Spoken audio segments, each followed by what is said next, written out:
মতুয়াদের কাছে পেতে ঠাকুরবাড়িতে পুজো দিলেন বনগাঁ লোকসভা কেন্দ্রের নির্দল প্রার্থী সুমিতা পোদ্দার। শুক্রবার গাইঘাটার ঠাকুরনগর ঠাকুরবাড়িতে পুজো দিলেন বনগাঁ লোকসভা কেন্দ্রের নির্দল প্রার্থী সুমিতা পোদ্দার। শ্রী শ্রী শান্তি হরিচাঁদ গুরুচাঁদ মতুয়া ফাউন্ডেশনের পক্ষ থেকে এবার তিনি বনগাঁ লোকসভা কেন্দ্রের নির্দল প্রার্থী হয়ে ভোটে লড়বেন।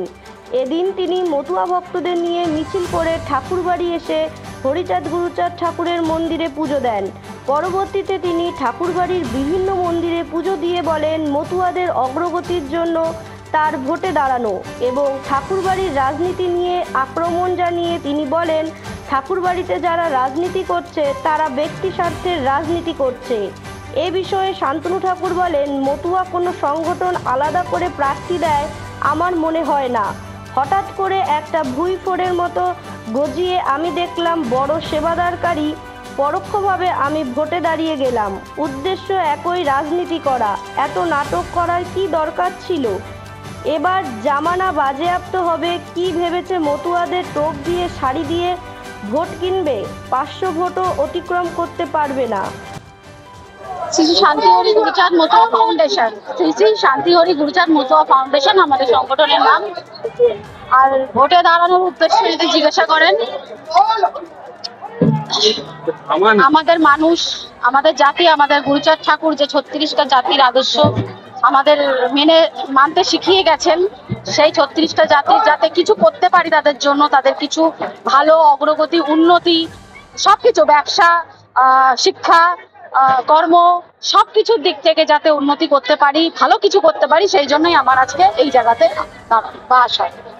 আপনি সম্প্রদায়ের আপনার রয়েছে এবং আপনি তৃণমূলের পাশে বলছে তারা মতো জায়গা এবং বিজেপি যে ভোটে দাঁড়িয়েছেন তিনি ঠাকুরবাড়ি, সেক্ষেত্রে মতুয়া ভোটে কতটা প্রভাব ফেলতে পারবেন বা মতুয়ারা কতটা আপনার সাথে?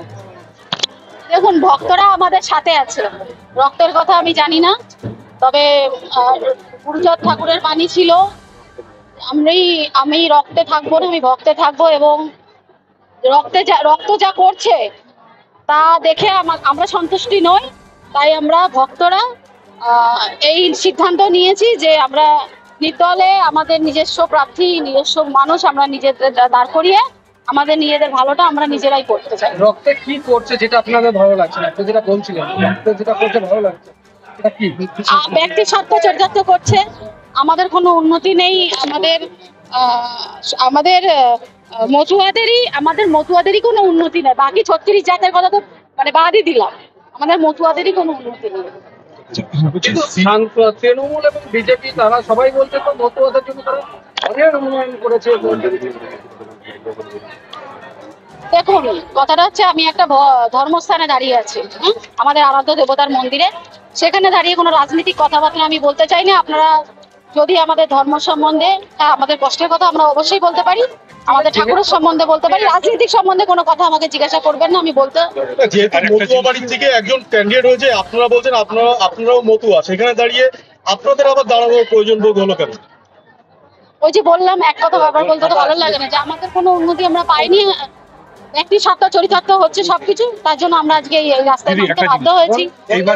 এবারে লোকসভা নির্বাচনের আগে মুখে সিএ এর একটা বিজ্ঞপ্তি জারি হয়েছে, অবশ্যই কি বলবেন এই সিএ এর বিজ্ঞপ্তি? আমার দেখেননি আপনারা, আমরা তো এই নিয়ে প্রভাব পড়বে মতুয়ারা অবশ্যই অবশ্যই অবশ্যই অবশ্যই প্রভাব তো করা উচিত। কি পজিটিভ না নেগেটিভ?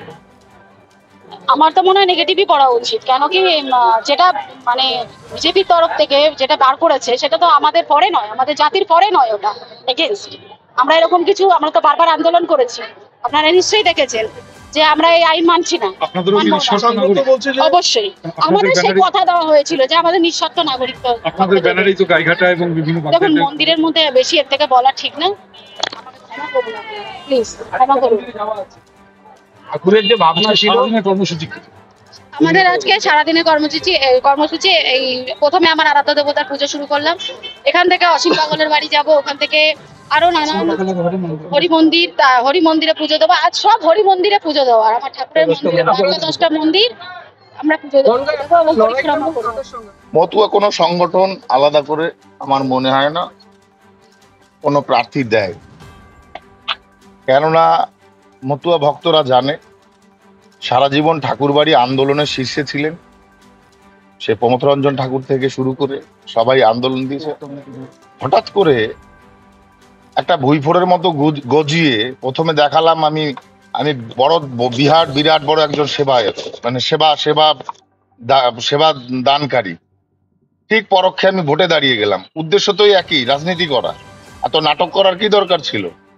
এবার জামানত বাজেয়াপ্তটা হলে তারপরে কি হবে? কয়েক বছর তার ভোটেই দাঁড়াতে পারবে না।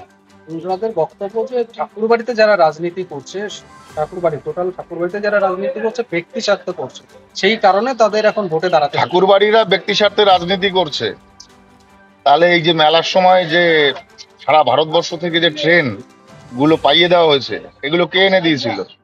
যারা বক্তব্য দিচ্ছে তারা। ঠাকুরবাড়িতে ঠিক আছে 10 কোটি টাকা খরচা করে এখানে লোঙরখানা তৈরি করা হচ্ছে, কাদের কাদের ফেসিলিটির জন্য? ঠিক আছে, মতুয়া সম্প্রদায় সাধারণ মানুষদের, ডিসেবলদের যে সুবিধা পাইয়ে দেওয়া হচ্ছে, এগুলো সব ব্যক্তি স্বার্থের জন্য। আর দুদিন দেখিয়ে মতুয়াদের শাড়ি দিয়ে টোপ দিয়ে ও ভেবেছে কি ভোট কিনবে নাকি? এরা জামানত বাজেয়াপ্ত হবে এদের। মতুয়া ভোটে কি কোনো প্রভাব পড়তে পারে? এক ফোঁটা মতো ভোটে পাওয়া বলে জামানত বাজেয়াপ্ত হবে। 500 ভোট অতিক্রম করে দেখাক।